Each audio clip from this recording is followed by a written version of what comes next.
Kali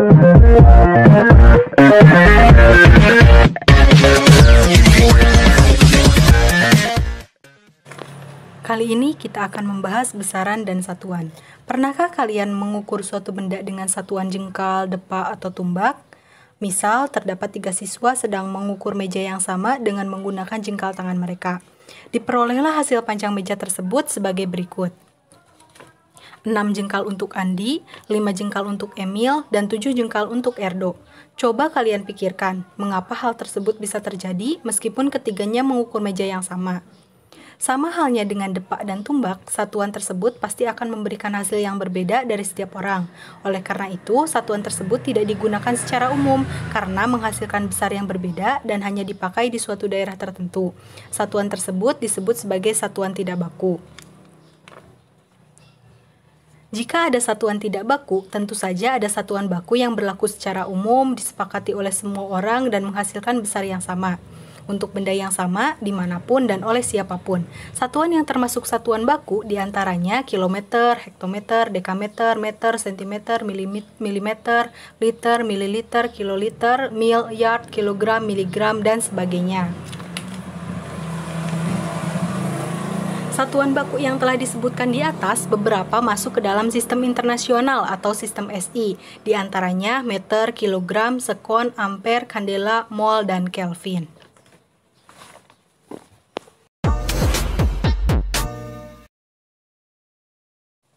Besaran pokok adalah besaran yang satuannya telah ditetapkan terlebih dahulu.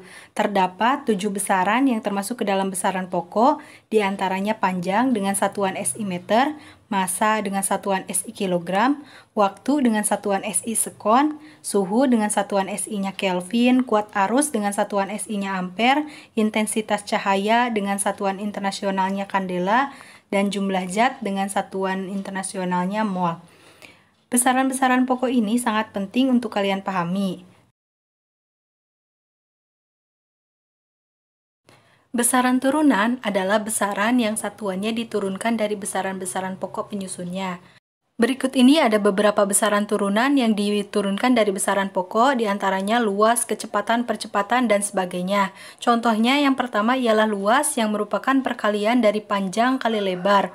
Panjang dan lebar ini merupakan besaran dari besaran pokok panjang, sehingga luas ini memiliki satuan meter kuadrat.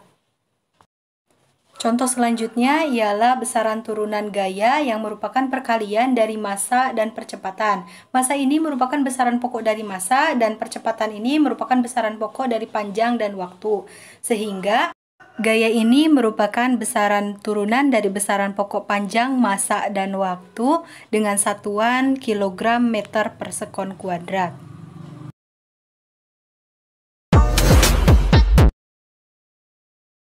Pengukuran merupakan kegiatan membandingkan suatu besaran yang diukur dengan alat ukur yang digunakan sebagai satuan. Sebelumnya kita sudah mempelajari tentang besaran dan satuan, sehingga kita akan lebih mudah mempelajari tentang pengukuran.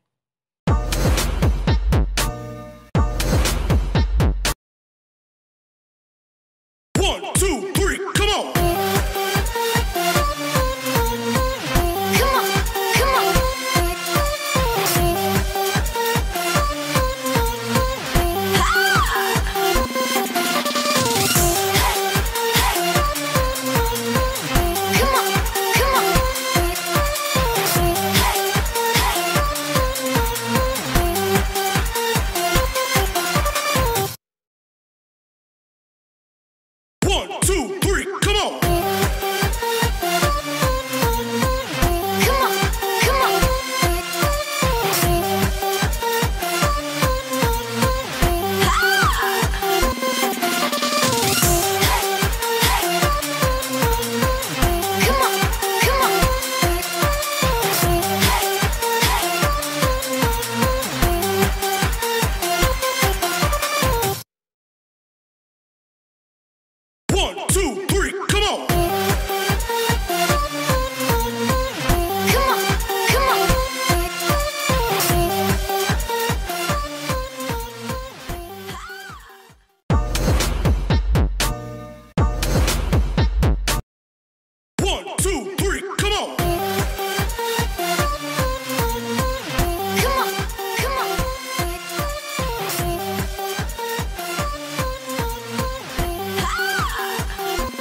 Sebagai alat ukur, penggaris tentu saja memiliki nilai skala terkecil yang masih dapat dilihat ketika mengukur suatu benda.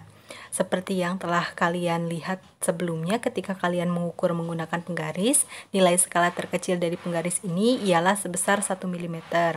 Perlu kalian pahami juga bahwa seteliti-telitinya kalian melakukan pengukuran, tidak ada yang bebas dari kesalahan, baik dari orang yang melakukan pengukuran maupun dari keterbatasan alat yang digunakan. Oleh sebab itu, muncullah istilah ketidakpastian sebagai salah satu langkah untuk mengakuratkan hasil pengukuran yang telah dilakukan. Nilai ketidakpastian dari suatu alat ukur adalah setengah dari nilai skala terkecil. Ketika penggaris memiliki nilai skala terkecil sebesar 1 mm, berarti ketidakpastian dari penggaris ini ialah sebesar 0,5 mm atau kita konversi ke satuan cm menjadi 0,05 cm.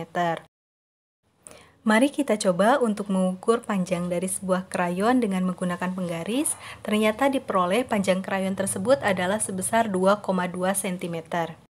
Oleh karena penggaris ini memiliki nilai ketidakpastian sebesar 0,05 cm, maka panjang krayon ini bisa ditulis menjadi 2,2 cm plus minus 0,05 cm, atau dapat dituliskan menjadi seperti itu.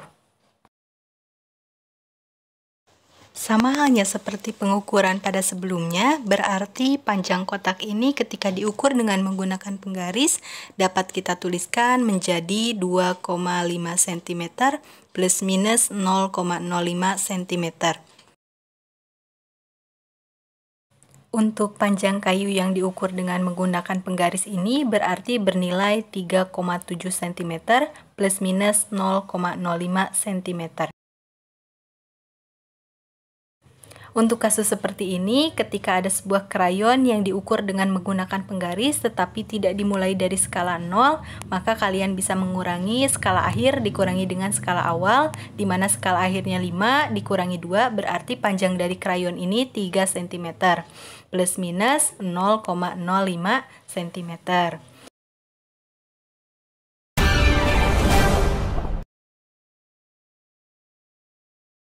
Jangka sorong adalah alat ukur yang mampu mengukur diameter luar, diameter dalam, bahkan kedalaman suatu benda.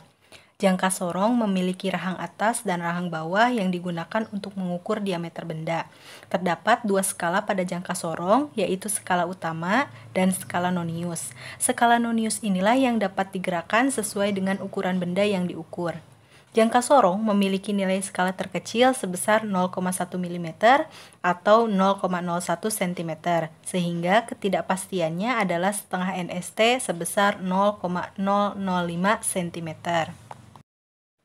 Mari kita coba lihat berapa ukuran dari diameter gasing seperti pada gambar tersebut.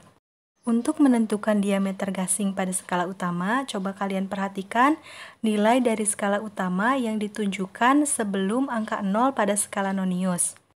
Ternyata nilai yang ditunjukkan oleh skala utama adalah sebesar 2,8 cm. Untuk menentukan nilai pada skala nonius, coba kalian perhatikan skala pada skala nonius yang berhimpitan dengan skala pada skala utama. Ternyata angka 5 pada skala noniuslah yang berhimpitan dengan skala pada skala utama. Kalian bisa perhatikan skala-skala lain selain angka 5 pada skala nonius tidak ada yang berhimpitan dengan skala utama. Oleh karena nilai skala terkecil pada skala nonius ini sebesar 0,01 cm, maka nilai yang diperoleh tadi sebesar 5 harus kalian kalikan dengan 0,01 cm. Jadi, nilai pada skala nonius adalah sebesar 0,05 cm. Setelah skala utama dengan skala nonius diperoleh, berarti diameter gasing sudah dapat ditentukan dengan cara menjumlahkan nilai pada skala utama dengan nilai pada skala nonius. Jadi, diameter gasing tersebut adalah 2,8 cm ditambah 0,05 cm menjadi 2,85 cm. Tetapi jangan lupa, karena jangka sorong ini memiliki nilai ketidakpastian sebesar 0,005, maka diameter gasing dapat ditulis menjadi 2,85 cm plus minus 0,005 cm, atau dapat dituliskan sebagai berikut. Seperti penjelasan sebelumnya, mari kita tentukan dulu nilai atau angka pada skala utama. Kebetulan angka yang ditunjukkan oleh skala utama sebelum angka 0 pada skala nonius ini ialah sebesar 1,1 cm.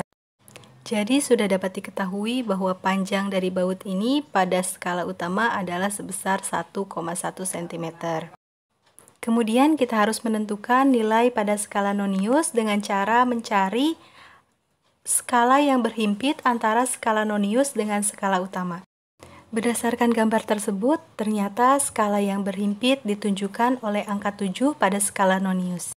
Dengan begitu, kita dapat menuliskan bahwa nilai pada skala nonius untuk panjang baut ini sebesar 0,07 cm. Setelah diperoleh nilai skala utama sebesar 1,1 cm dan skala noniusnya sebesar 0,07 cm, maka panjang dari baut ini dapat kita tentukan dengan menjumlahkan skala utama dengan skala nonius. Sehingga diperolehlah nilai dari panjang baut ini ialah sebesar 1,17 cm.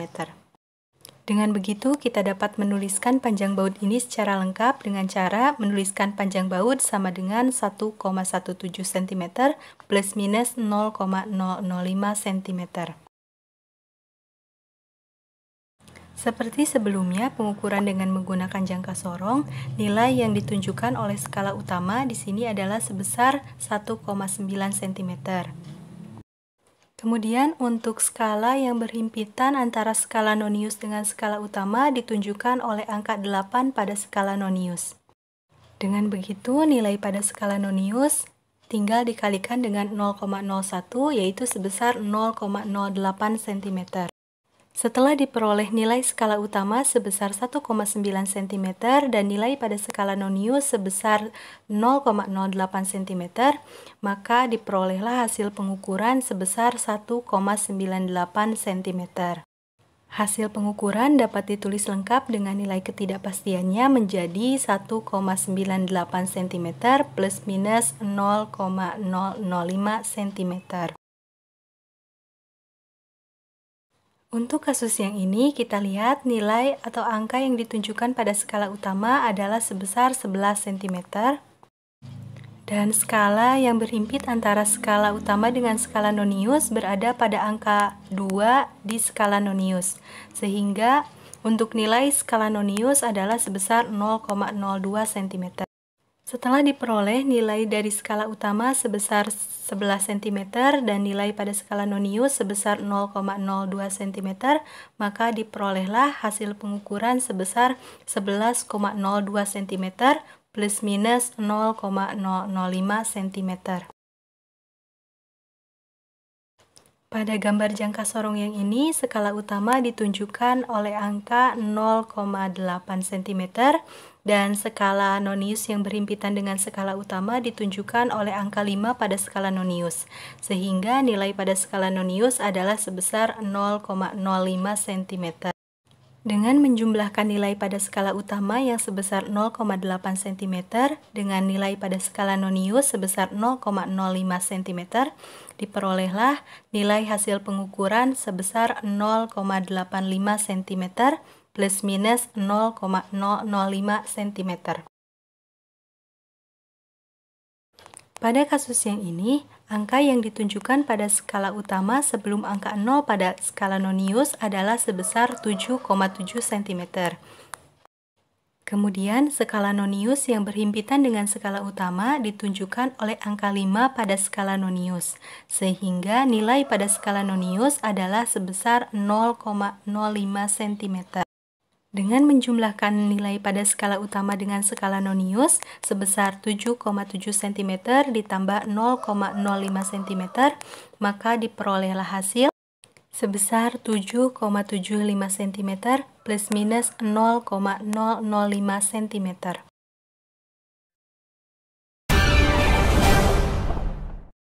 Micrometer scope adalah alat ukur yang bisa digunakan untuk mengukur tebal sebuah benda. Perlu kalian ketahui bahwa fungsi dari micrometer scope ini sebagai alat ukur hampir sama dengan jangka sorong, namun dengan hasil pengukuran yang lebih teliti. Pada mikrometer skrup, ada yang namanya poros tetap, poros gerak yang dapat bergeser sesuai bentuk benda, skala utama, dan skala nonius yang dapat berputar. Mikrometer skrup ini memiliki nilai skala terkecil sebesar 0,01 mm, sehingga ketidakpastian dari pengukuran menggunakan mikrometer skrup adalah setengah NST, yaitu sebesar 0,005 mm. Mari kita coba menghitung hasil pengukuran suatu benda dengan menggunakan mikrometer skrup.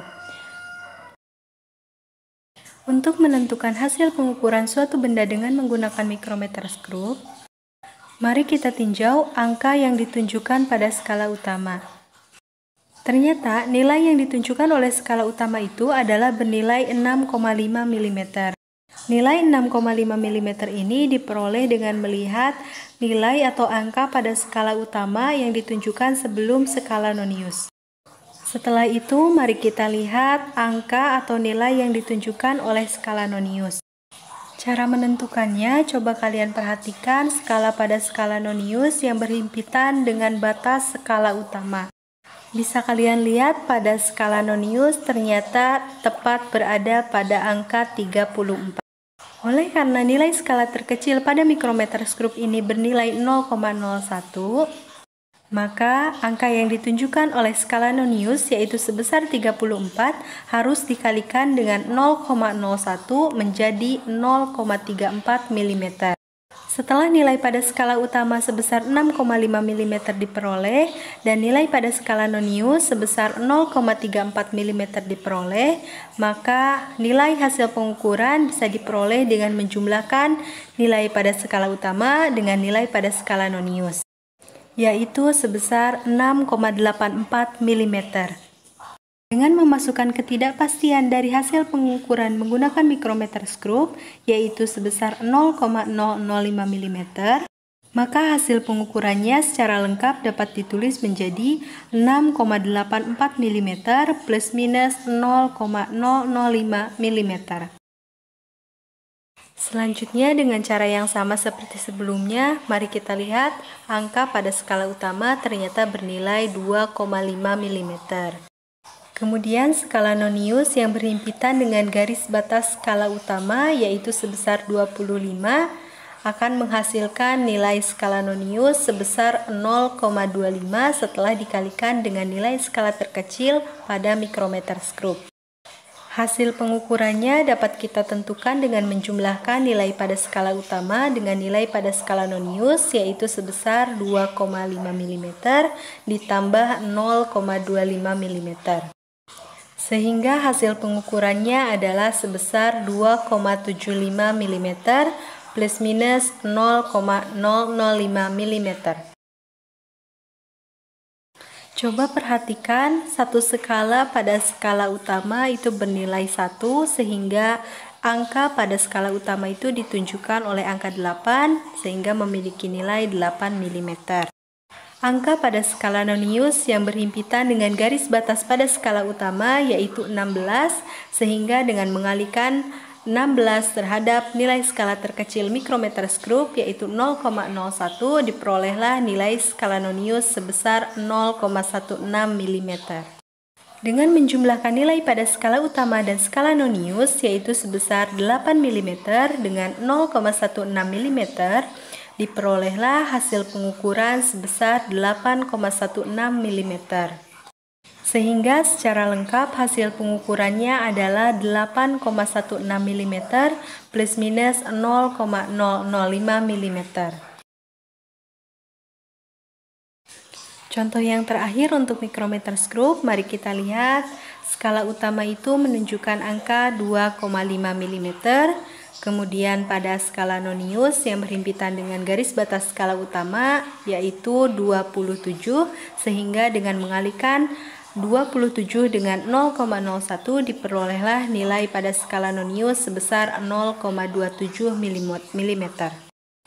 Setelah itu mari kita jumlahkan nilai pada skala utama dengan nilai pada skala nonius yaitu 2,5 mm dengan 0,27 mm yaitu menjadi 2,77 mm.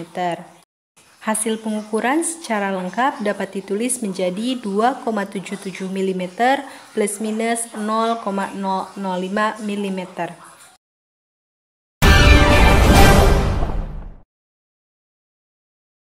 Neraca Ohaus memiliki beberapa skala yang tertera pada lengan-lengannya dengan satuan gram. Jika kalian ingin melihat berapa sih massa benda yang kalian timbang dengan menggunakan neraca Ohaus, maka kalian cukup menjumlahkan angka-angka yang tertera pada skala-skala di lengan neraca Ohaus tersebut. Sebagai contoh, di sini ada angka 200, 20, dan 1 pada setiap lengan neraca Ohaus.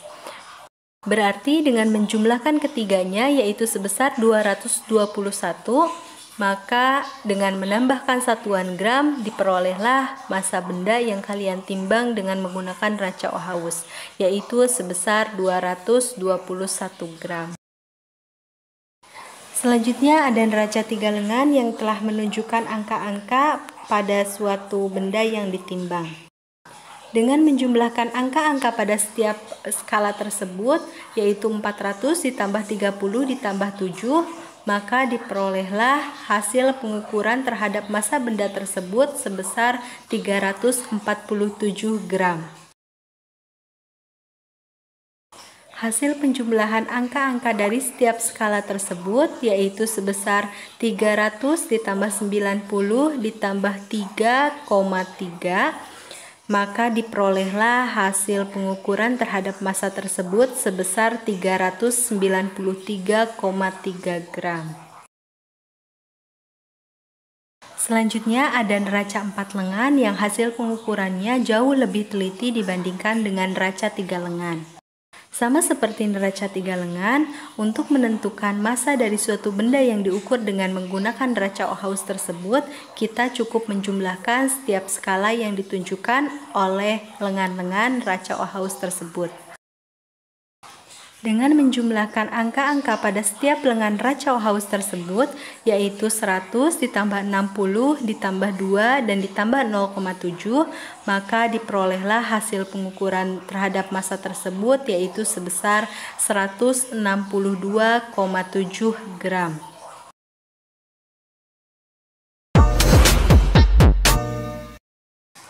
Oke, sekian materi bab 1 tentang objek IPA dan pengamatan.